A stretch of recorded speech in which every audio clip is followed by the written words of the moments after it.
Hi, I'm Rachel Horn. I'm a spokesperson with CES. We are the world's largest tech and business event taking place in Las Vegas this first week of January 2019. We have over 180,000 attendees from around the world, from 155 countries. And everyone is here converging in Las Vegas to see the tech innovations that are changing our world. I'm really excited to be here because in addition to seeing the latest in AI and smart cities and self-driving, as a mom, I'm also seeing the latest in lifestyle technologies that are making it easier for me to manage work and family and home and life. So a couple of technologies I've seen on the show floor this week that I've been really excited about. Whirlpool has an AI-enabled oven that lets you know when the food inside is cooked. So I'm the one who's always opening it up and testing and prodding to see if it's done. No longer will I have to touch the food. Wow. Another thing that I've seen this week that really was an exciting new product is a breast pump for nursing moms from Willow, and it's wireless. Wow. So, I mean, one of the things being a mom and working, if you want to care for your small newborn and you also need to get yourself back into work, it's a really challenging spot to be in. And if you have to pull yourself into another room and wire yourself up and plug into a wall so that you can nurse several times a day, that's a huge time suck. So this is small. It's sensorized, it is wireless, and it's incredible. It almost makes me want to have another kid, except not enough to actually have another kid. The show floor is just filled with, especially in the age of AI where everything is sensorized and connected, it's filled with technology that is designed to make your life a little easier. Right.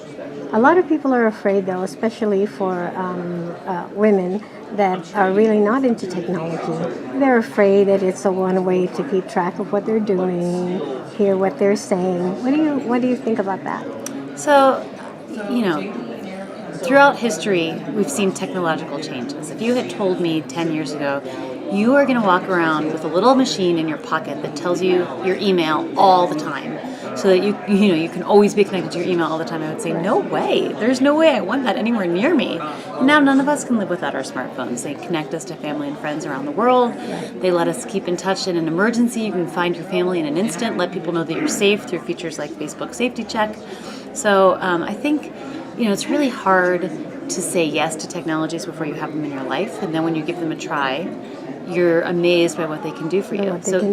Self-driving cars are a perfect example. I think a lot of people are maybe intimidated, or some people may be intimidated by the thought of giving over the driver the wheel.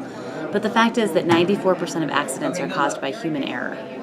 And 35,000 people die in the U.S. in traffic accidents every year. So that's a lot of needless lives lost. Right. And self-driving cars will eliminate that. Okay. Maybe I should get myself one. Yeah. Well, they are. I mean, this year at the show, we have a number of companies exhibiting the latest in self-driving. But also today's cars that you buy, I mean, if you're not ready to make the full commitment, there are advanced features like lane drift and collision avoidance that are incredible, and they're making roads safer already. I agree. So, Rachel, do you have more exhibitors this year than you did last year? We do. We have 4,500 exhibitors this year. We're up from last year. And we have, the show floor is just growing. We're at 4.9 million square feet of exhibit space, so that's up from last year too. I noticed that, because I've been coming here about maybe 5 years. My husband's been coming about over 10 years, and so we've seen the changes and the different focuses that CES has every year. So, thank you so much for your time. I know you're real busy, but it was great. It was a great insight that you've given, and we'll see you next year. Thank you for coming. Thanks for having me, and I'll see you on the show floor. Thank you, Rachel.